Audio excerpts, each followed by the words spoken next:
I'm home, I'm seated down. You need to share kwa frame. But today I want us to talk about lessons I've learned as a single parent. And for those who do not know, this is the Single Parenting Show. It is the voice of single parents. We talk about the journey of single parents. And if you're a single parent out there, either a mom or a dad, and you want to tell us your journey, just kindly comment.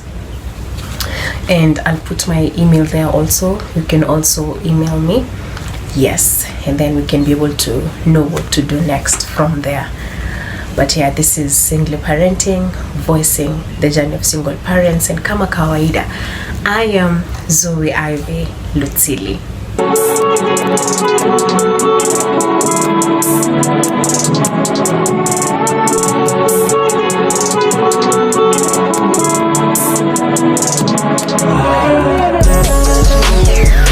So, the first thing I've learned as a single parent is healing is key to making decisions. And for healing, like I said in my other video, you have to heal mentally, you have to heal emotionally, you have to heal spiritually. And by healing, you also need to exercise a lot of self-love, a lot of self-acceptance, a lot of self-understanding. And you need to ensure you have, like, how can I say it, positive affirmations. I am a good person. I didn't deserve what I went through. I know I will make it. I know it's not gonna be easy, but I'm not going to give up. I am beautiful, or I am handsome. I deserve the best. I will get the best. Have positive affirmations every day for yourself. I am blessed. God loves me. I know my family loves me. I know I will make it. That is key. You need to believe in yourself, and you need to ensure you're fully healed, especially emotionally, for you to be able to hack as a single parent. Because if not, you're gonna let out a lot of anger on your child. If you're not careful, you're gonna let out a lot of anger to the people surrounding you, and that is because you're so bitter you don't even know where to charge your pain. So make sure you heal, make sure you have positive affirmations for yourself, make sure you grow, self-growth, make sure you exercise a lot of self-love, and make sure you believe in yourself. Yeah. Point number 2, find a support system.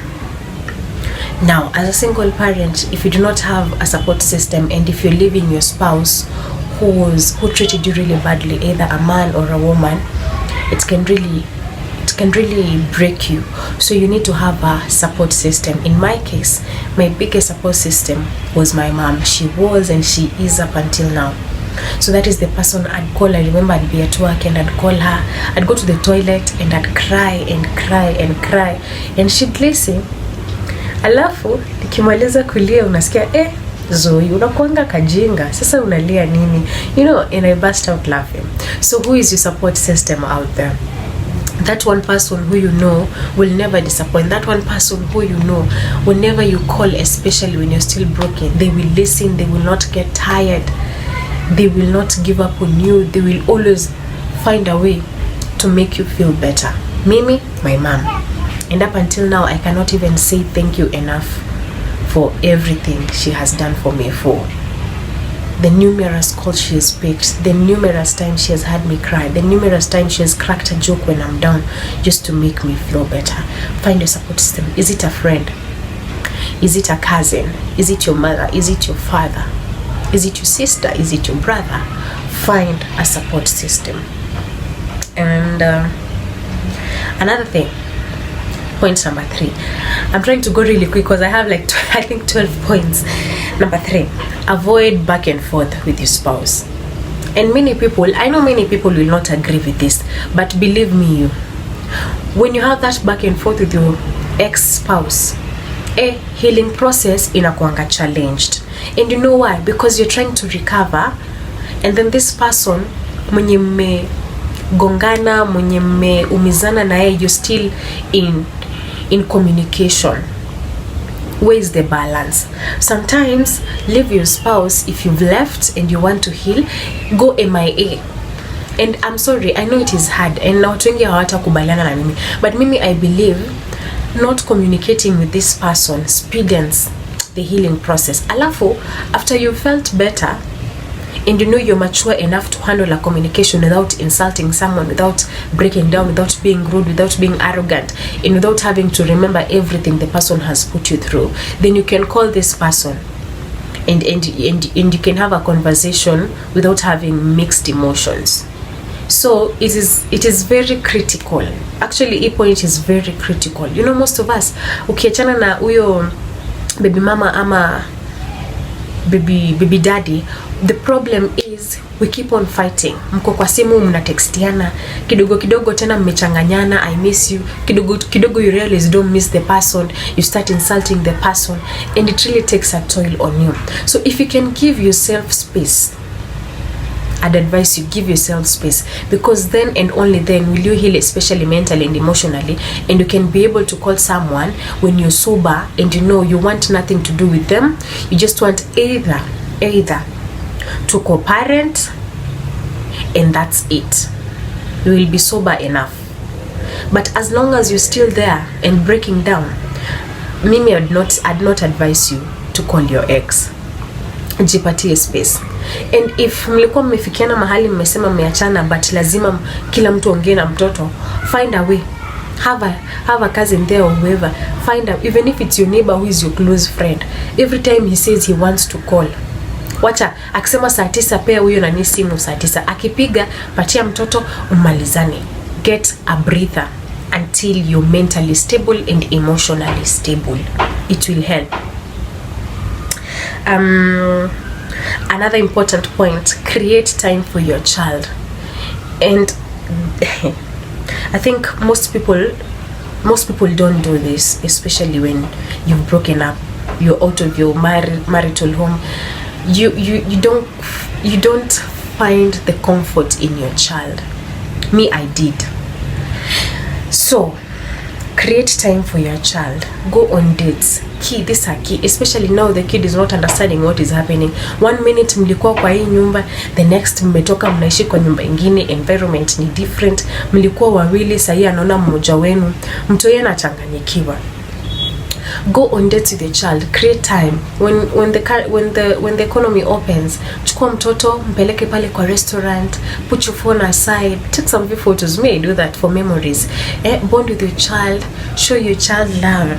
When you have time, play with your child. Mimi put music and I dance with my baby like crazy, and I do record, by the way, for memories, you know, because sasa siku hizi si zile siku za kamera na kuweka photo kwa album.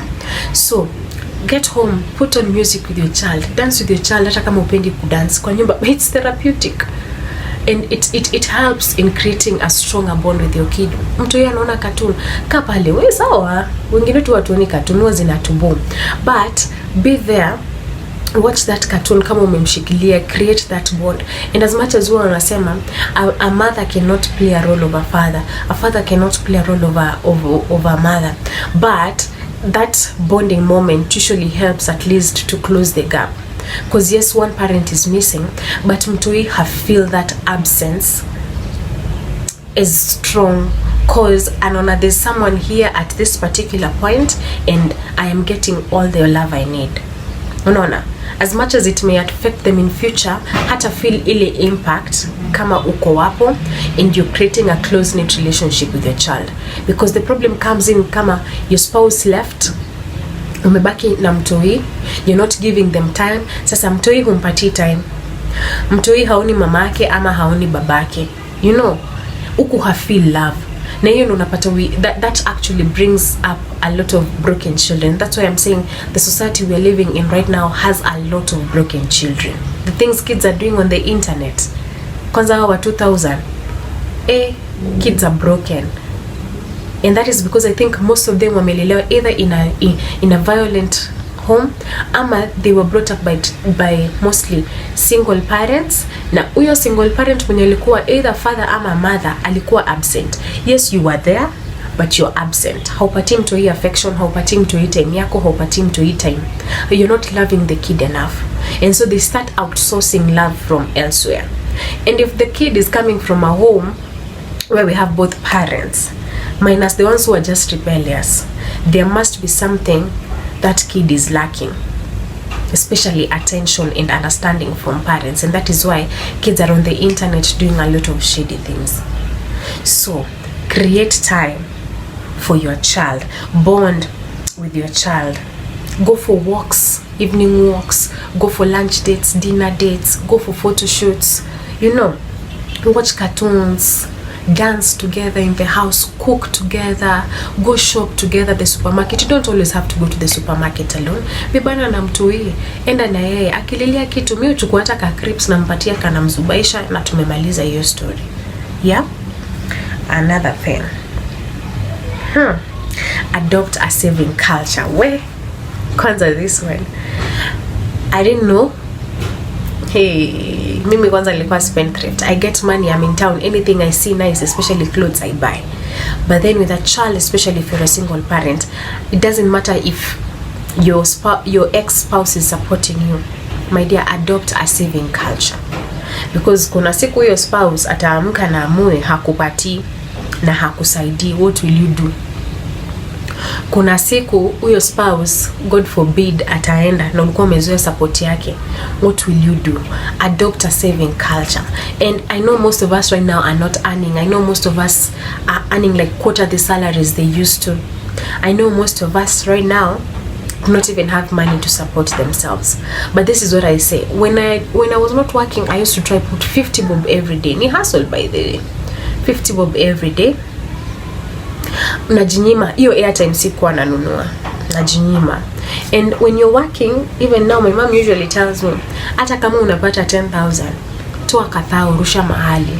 Kaka, jikaze, zile luxury umezoea, jikaze, toa kathao every month. Na siwaambii hivi juu hata mimi unilemea, kuna time natoa, kuna time sitoi. And so as of today, 1st May, I will follow this rule. Toa kathao, create a locked account. I created a locked account with cooperative. Rushanga hapo ako kathao kako. Na kama kathao ni mingi kana kulemea, hata punch. Every month toa ka punch. Hata December ikifika utakuwa na kitu kwa account. Mtu yeye akitaka kwenda shule, sawa, unaweza lemewa fee, but unajua unaweza ambia mtu ama your parent, mami ama daddy ama your brother ama your sister ama your ex spouse mwenye mnasumbuana, bro ama sister, niko na hii amount, nimenunua viatu, nimenunua uniform, nimepata shule, nisaidie na nimelemewa hapa, nisaidie nimelemewa hapa. So that when you go to ask someone for help, especially if you know you're not financially stable, hutaenda hapo mkono mtupu, unaanza kuomba everything from uniform to tie to kiatu, mtu anakushanga. Unaona? Na kuna mahali unafika unalemewa hapo katikati ya mwezi. If you have to some money kwa account umesave, unaweza toa kidogo ujisukume nao mwezi ishe, lakini mwezi kisha pia unarudisha. So adopt a saving culture. And if you're disciplined enough, usiguze. Mimi saa zingine naendaga cop, nenda naambia when you withdraw, I have to stop. It's a very bad habit. I have to stop.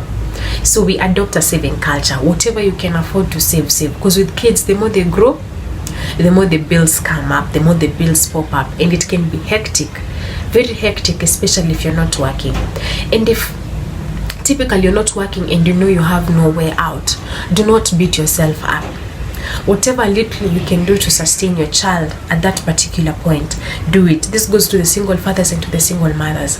You do not have to save kama ukweli enyewe unajua hauna. Iyo 10 bob bata inakushinda kupata. Jikakamue. When things get better, then you incorporate the saving culture into your system. Yeah? But if you are, make sure every end month try to save 500 ama 1000. If your salary is good, hata 2k 3k. Jinyime hizi vitu zingine zenye hazina maana, and we all know them. There are things we buy that we don't even need. That is what I'm talking about. Jinyime, jaribu kusave. Another important point, I don't know, many people will not agree, but cut down on some ties. I tell you, especially negative ties. As a single parent, by the way, you don't need negativity.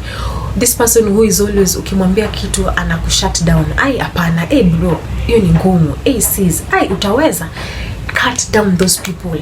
At this particular point, you have a kid who is depending on you. Hutaki mtu anakuambia hutaweza. Cut down. Any person who brings you especially gossip. Nani alifanya, Wanjiru alifanya, Nafla alifanya, Wafula alifanya. Cut them down. Cut them down. Because you know why? I'm sorry. They're just draining your energy for no reason. Uko na mtoi hapa, you have to think about finances, you have to think about bills, the kid is growing, you have a DM to pay, the economy is hard. Let's be honest. What time do you even have to listen to gossip? What time do you even have to gossip about someone? Your life already iko na vitu mingi zinafaa kukula kichwa. Why are you sitting down and gossiping?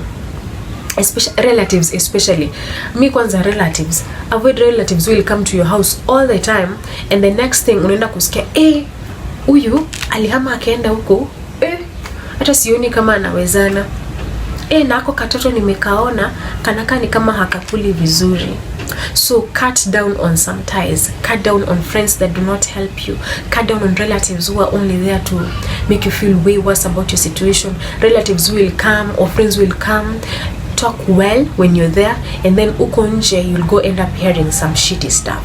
You don't need them. At this particular point, you only need people who are going to help you move forward, people who are going to spearhead your growth, people who are going to cushion you in a way that unajua ukianguka watakuwa, unajua ukitaka mental support kwanza watakuwa, unajua ukikwama mahali watakusaidia, na ni wale watu ambao wanajua you need a better job ama you need this, and wakisikia opportunity huko nje they will call you and tell you there is this and this going on, show up.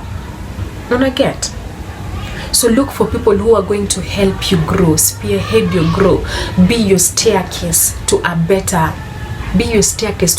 life, a better future, a better tomorrow. They can help you mentally, financially, spiritually, but it is growth. What else? Yes, make sure you are there for every single milestone your child takes. It is critical, especially sisi wenye tulitoka kwa marriage watu hiyo kiwa dogo. Mimi ilikuwa like 4 months hapo, 5 months. Na kwamba it is critical for you to be there in every journey your kid is taking. The first smile, the first talk, the first mama, kaka, bubu, the first time they are eating, the first time they are crawling, the first time they are turning. It is very critical. Very critical. So and this is something I know most people do, some people do, na pengine si kupenda kwao. I usually advise, do not let your child grow far away from you. Wacha kupelekea, kama unaweza kana mtoi, please kana mtoi. Let's stop this habit ya kuchukua mtoto tunampelekea madhe, tunapelekea fathe, anaishi sijui na relative mgani, simply because we feel like we cannot stay with our kid. I know life is tough. I know most people, if you're traveling outside the country, sawa. This is what I usually tell my mom who's outside the country. If you want me to join you, as much as sawa watu sema kienda life itakuwa better and I'm leaving my child, I do not want. If you want me to come, find a way for me to come with my child. And do you know why? Because we leave our kids, most of us live with our kids with relatives who really mistreat them.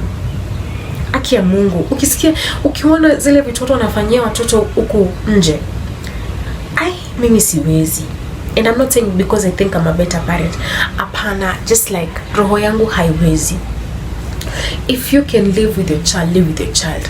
And I've seen so many people wako huku Nairobi wanakula happy, wamerusha watu hii mushadha, wanakaa na madhe na fadhe, hawakumbuki hata mtu hii yako. Mamako ndo amekulelea mtoto, babako amekulelea mtoto. All along uko Nairobi, all you're doing is looking for men to take you out. All you're doing is bringing girlfriends to your house if you're a man. And we need to change. Ngangana ile unaweza, hata kama unaishi kwa single room. Hata kama unaishi kwa single room, let that be motivation enough. chukua mtoto wako, jidiscipline. Na najua most of the cases we do not want to live with our children because of discipline. You're used to bringing men to your house, that's one. If you're a single father, you're used to bringing two chicks to your house. You're used to having people over for drinks and small parties. So mtoto wako akikuja hapo, it's a mistake. Your daughter or your son is gonna learn the kind of things you're doing. So what do? You throw your kids kule shags. Na acheni niwaambie tu ukweli. Hakuna vile love ya mamako na babako kwa shago itakuwa enough for your child. Because mtoto yako kule, yes, they are getting maybe what they need, but wanajiuliza, kwa nini babangu hataki nikae naye? Kwa nini mamangu hataki nikae naye? Mbona mimi nimerushwa kushago na yeye ako Nairobi ama wherever? So if you can, unless a situation is so serious they need to go home, stay with your kid wherever you are. Show your kid love.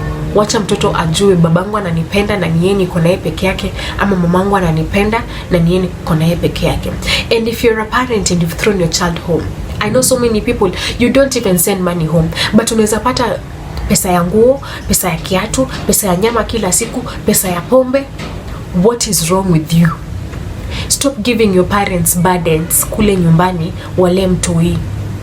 Kama unauza maji, sawa, uza maji. Kama unauza mboga pale kwa soko, uza mboga.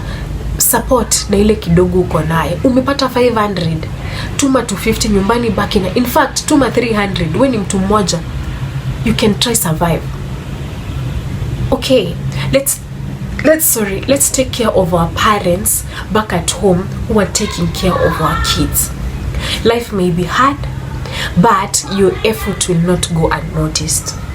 Yeah, but if you can, try as much to live with your child. It's really, really important for their especially mental and emotional growth. And another thing, I'm almost through. I'm on point number 8. Get your priorities straight. This is so difficult. I don't even know how I was able to. Imagine, nowadays I don't go to parties. I don't need a sleepover. I will cancel. Not because I do not want to, but there's someone so important. Nime have sleepovers for the last but I'm 24, so let's say 23 years of my life. Nimepata 24 or 25, 24 I think. Nime have sleepovers for the last 23 years of my life. It's enough. 23 my zile nilikuwa naishi na wazazi anyway. From when I joined college, yeah, uko 2012. So nime have sleepovers 2012, jo nimekuja kupata mtu 2018 until 2017. Those are like 5 years. That is enough. I'm struggling to get a position to sit. That is enough. Now you have someone here who's looking up to you. You're a single parent. My dear, you don't need those sleepovers. You don't need those parties.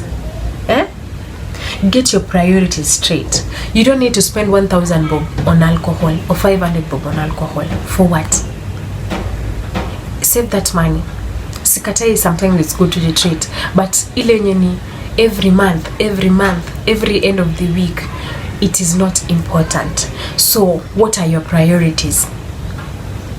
What are your priorities? Having friends over in your house na uko na mtu 24/7. Huyu ni Auntie Shiko, huyu ni Auntie Mary, kama niwe ni Charlie, huyu ni Uncle Peter, Uncle Brayo, Uncle Kevo, Uncle Jose, Uncle sijui nani. Wacha. Sawa, sikatai kuwa na ule at least 2 friends wenye mtu yeye anajua hata kitu kiwe mfanyikia ama kitu kiwe kufanyikia. These 2 friends are enough. But mambo ya uko na mtu hii and all you do is bring people over to your house. Come sleep over. Come, let's have a weekend. Let's have a chill weekend. Wachana nayo. Get your priorities straight.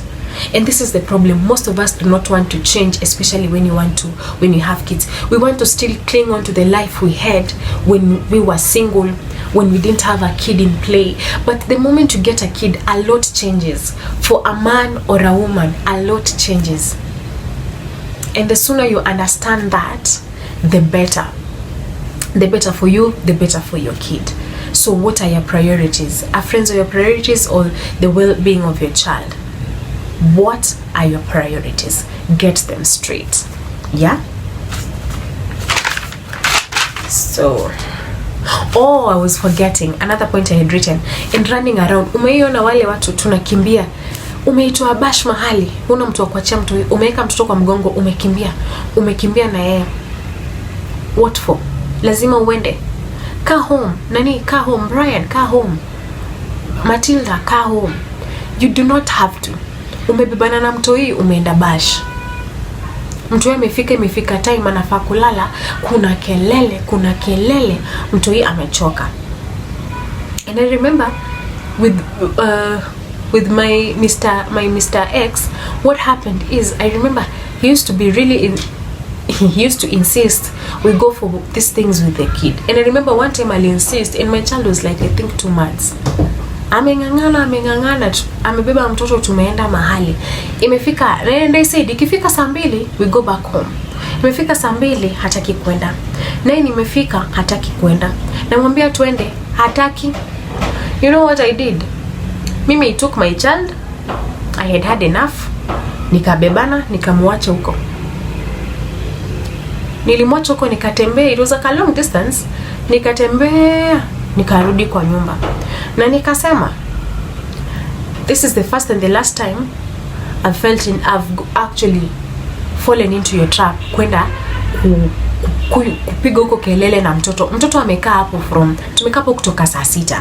Don't you feel imefika saa 1 mtoto ende arrest? The house is noisy, the house is full of people. Mtoto anataka kulala, hawezi, ameanza kukua uncomfortable because ngoma iko hapo. Hey, vile watu wana shout, mtoto mdogo hawezi lala. So get your priorities. Na tukakwa sana, akasema I'm not respecting the friends. And I was like, fine. If protecting my child from this nuisance is not respecting your friends, I do not care. And so in this house, as far as I'm here, there will be no party here, there will be no drinking here, vile tulikuwa tumezoea. And trust me, that brought a lot of strife in that relationship. But I stood my ground because as a parent, you have to protect your child. And that is why I am saying, stop running around with your kid to environments where alcohol, drinking and smoking is involved. What are we teaching them? What are we teaching them? Get your priorities straight.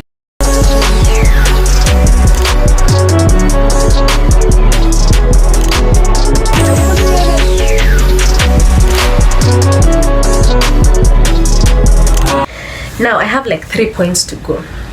This thing I said in my other video, avoid disciplining your child when angry.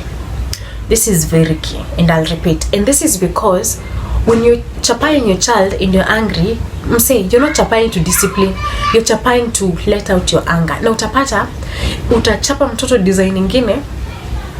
When you go back and reflect, you will feel guilty. How do I know? Because this is something I have done. Na mimi nilisema sitadanganya. There's a time kwanza last year I was really frustrated. Na mtu wengine nikasirisha kidogo. Hivyo nashika na kachapa. Then I started thinking, what am I doing? I noticed nikimdiscipline when I'm okay and I'm at peace, I don't do it as bad. So nilienda nikafanya self-reflection. And from that time, kwanza hii mwaka nilijambia hata mtoto afanye nini, kama nimetoka job, niko na stress za bills zangu, niko na matu emotions zangu, hormones zinanisumbua, mtu akifanya kitu I'd rather nimwambie wacha, ndakuchapa, naona niko serious na awache, other than nishike slippers na kanyanyua. And I've noticed when I'm not mad and she does something, I don't really get infuriated. Nitaboeka, but I don't even chapa her most of the time. I'll just be like, stop, nakuchapa, toka hapo, wachana na hiyo, you know. But when you're mad and you have so many pressures from outside, trust me, ukichapa mtoto, you hurt them way more. And if I'm lying, go experiment. No, hata usi experiment, nataka tu ukae chini ureflect. How many times you've disciplined your kid when you're stressed, when you're mad at someone, when you're disappointed, and how was that disciplining? And how do you discipline when you're home and you're just happy and you have nothing stressing you? It is totally different. So make it a habit not to discipline your child when you're angry. Na kitu kingine pia nimenotice, kuchapa mtoto by the way haisaidii. Unajua mimi nilireziwa mamangu alikuwa anatubomoa wewe. Kitu yote amepata alikuwa anatubomoa nayo. Ikuwe stool, ikuwe kifagio, ikuwe birika. Kuna siku alichapa brother wangu na birika mpaka birika ikaingia ndani. So growing up, I knew even me, that is the kind of discipline I want for my child. But then now I have realized I don't need to beat my kid all the time. I don't need to shika slippers all the time. And it gives you a happy kid. Ile time unachapa nga mtoto uta realize your baby is never happy. Hata akikuona the kid is not happy. But when you tone down, you find your kid is more afraid to do something. Ukimwangalia tu anajua hizo macho hapana. Slippers wanazoea atanichapa iishe kwa uchungu kaishe. So avoid disciplining your child when you're angry. Na pia usizoee the rule of the stick. Sometimes just talk. Kuwa na ile look moja yenye ukiweka mtoto anajua ni business. Anajua mami ana mean business, daddy ana mean business. Bas. Third last. Teach your child the value of contentment from a young age. And do you know why I'm saying this? Because most of us do not teach our kids contentment. Most of us do not teach our kid contentment. So unapata umezoesha mtu hii life fulani na huwezi afford. Unaget? Mtu hii anataka that's my kid. Kidogo tu.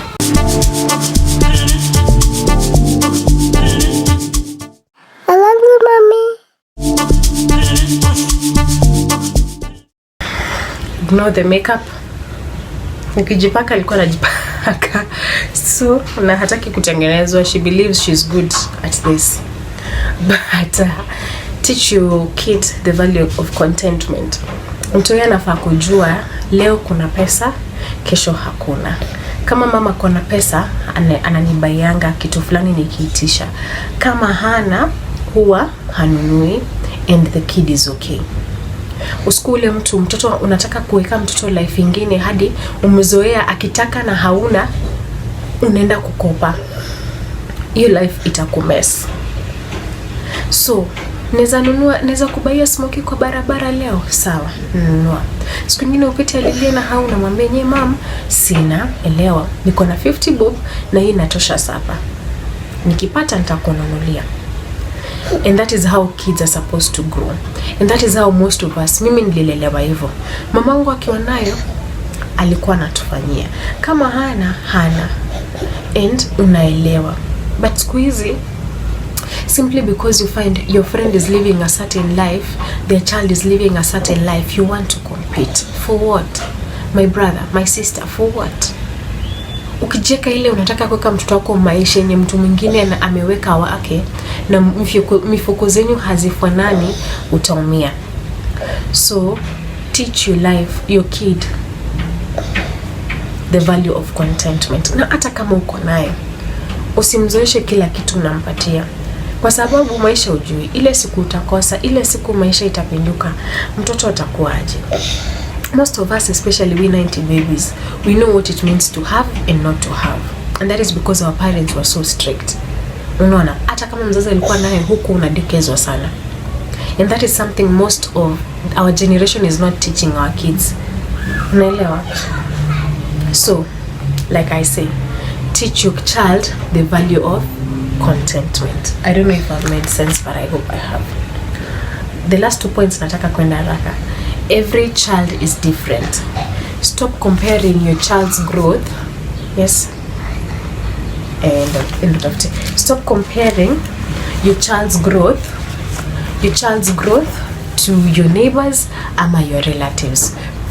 Stop comparing your child's growth to your neighbors, your relatives, your friends, kwa sababu utaumia. Every child's growth is different. Mtoto wako utapata ametambaa haraka, mwingine utapata aliruka kutambaa akatembea. Haimaanishi mtoto wako ako na shida. Utapata kuna ule mtoto anaongea haraka, kuna ule haongei haraka. Kuna ule mtoto anashikanisha vitu haraka, kuna ule hashikanishi. Haimaanishi mtoto wako ni dwanzi ama mtoto wako ako na disability. I'm actually baby. So stop comparing your children ama your child to other people's kids. Embrace your child. Embrace your child the way they are. Show them love the way they are. Na kwanza ukionyesha ile love na support na affection, you will find the things that are becoming difficult for them to do, they start doing because you are there for them. Mimi kama sahi mtoto wangu alitambaa na I think 10 months na kuna wale nilikuwa najua walikuwa shaanza kutambaa way before. And it was stressing me. It was stressing me so much. But my mom told me, watoto ni different. Just because wa fulani ametembea, it doesn't mean wako hatatembea. Just because wa jirani anasema mama, mimi mtoto wangu kwa ananijua, ananijua yes, but hajui kuniita mama. Angeita kazini yangu huyu Eva, amuite Eva, mimi hangeniita mama. Alikuwa anajua baba na hata hakai na babake, lakini hajui mama. Unaona? Na vile alijua hiyo jina mama, alikuwa anaita kila mtu mama. Mama, mama, mama, mama. By the time ilikuwa inamhit sasa jina mama ni yangu, alikuwa like 1 year and something. And I used to feel bad. But unaona mtoto mwingine age yake anaita mama yake mama. So what am I saying? Every child is different. Every child's growth is different. Stop comparing a child's growth to other people's children.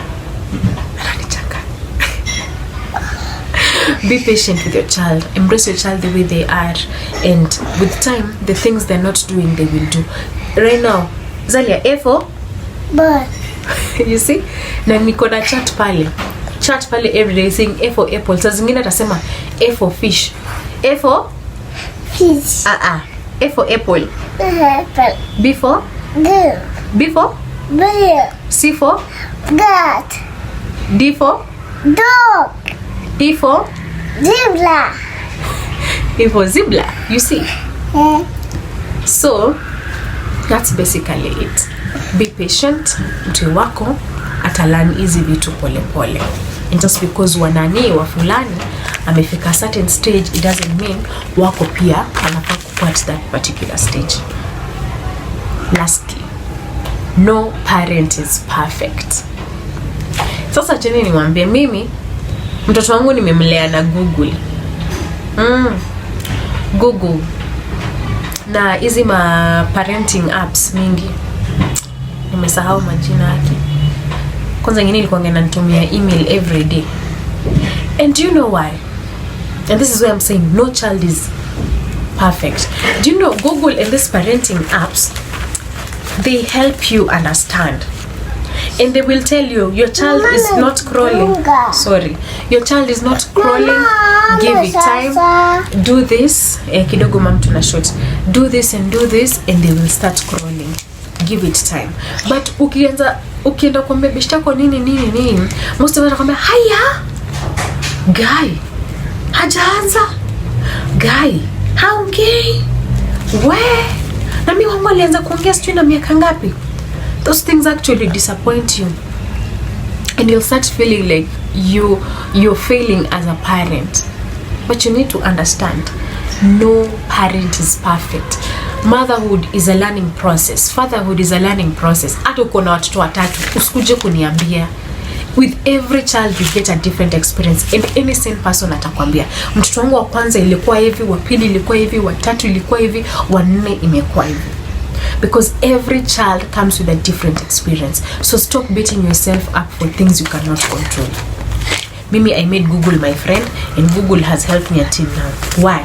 Because sitakangi watu wengi wakiwa kwa masikio yangu. Ati Njeri ameniambia, Wamboi ameniambia, Shiko ameniambia. Olivia ameniambia mimi I don't like. I'd rather go to Google in exaggerate, but in between the exaggeration I find some truth, and that is how mtu wangu amefika mpaka penye yako sahi. And whatever information I'm giving you is out of my experience, you know, and I know most of us have different experiences, and ningefurahi sana nikipata mtu atakuja kushare, but those are my thoughts. You're doing your best. As long as you're there for a child and you're trying your best, don't beat yourself up. You're doing your best. You're good the way you are. Keep up the good work and be positive. And that's it. So I'm going to open not a YouTube, sorry. I'm gonna open an Instagram page and a Facebook page, and I hope you guys can follow me there. So for Instagram, I'll try be putting like daily posts on things like this, whatever, small talks, you know, and then we see how it goes. But so far so good. Thank you so much for the loves. Thank you so much for the support. This is Singly Parenting, voicing the journey of single parents, and I am Zoe'ivy, and this is my mini me. I'm sorry for the interruption. Like I said, this makeup amejifanyia. Say bye. Mwah.